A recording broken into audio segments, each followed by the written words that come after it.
Take our lead, let's help you make your mark. Our goal is your satisfaction. Let us show you the way. Answer. The oven trays supplied with the convection steam oven can be covered in aluminum foil. Any baking mode can be used. Never place foil or foil pans on the floor of the oven, or allow foil to touch the back wall of the oven as it will cause permanent damage.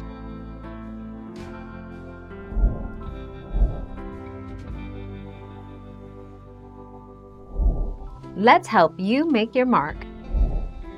You can use bakeware made of aluminum, glass, ceramic or stone in a convection oven.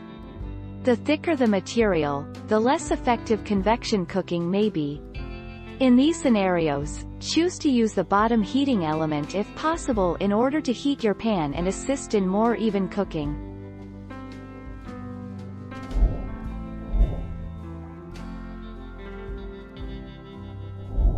Let's help you make your mark.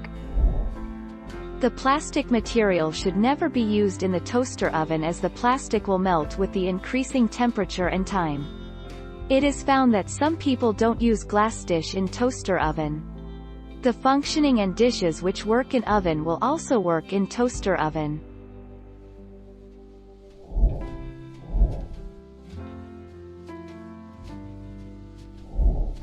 Take our lead. A convection toaster oven is a standard toaster oven but with a built-in fan. Basically, conventional toaster ovens use three main sources of heat to cook food with the bake setting. Radiant heat emanating directly from the heating elements and metal walls. Thank you for watching. Please subscribe and hit the bell notification.